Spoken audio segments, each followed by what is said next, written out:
खाइला तनी खाइला ये सरऊ मटर पनीर तनी खाइला तनी खाइला तनी खाइला ये सरऊ मटर पनीर तनी खाइला। लागल बम्फर सिस्टम जानी करा शरम मिली पूरी गरम तनी खाइला ये सरऊ मटर पनीर तनी खाइला।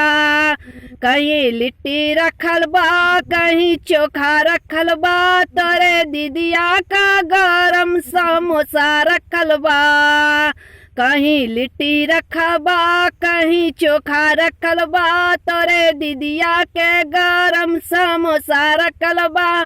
तनी खाइला ये सरऊ मटर पनीर तनी खाइला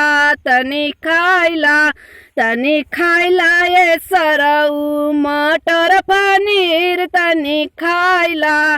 कहीं दाल रखल बा कहीं पुलाव रखल बा तोरे दीदिया के नेबुआ सलाद रखल बा। तनी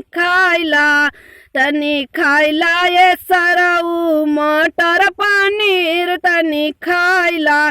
कहीं दाल रखल बा कहीं पुलाव रखल बा तोरे दीदिया के नेबुआ अचार रखल बा। तनी खाइला ये सरऊ मटर पनीर तनी खाइला। कहीं चीनी रखल बा कहीं चूरा रखल बा तोरे दीदिया के तसला में दही रखल बा। तनी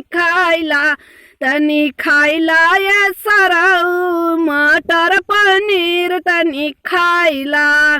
कहीं चीनी रखल बा कहीं दही चूरा रखल बा तोरे दीदिया के तसला में दही रखल बा। तनी खाइला ये सरऊ मटर पनीर तनी खाइला। हेलो दोस्तों, अगर ये गीत आप लोग को गाड़ी गीत अच्छा लगेगा तो लाइक सब्सक्राइब शेयर कमेंट जरूर करिएगा और अधिक से अधिक लोगों को शेयर करिएगा। अगर आप लोग को ये वीडियो अच्छा लगेगा तो और कमेंट में आप लोग ज़रूर बताइएगा। आप लोग को डेली एक गीत मिलेगा।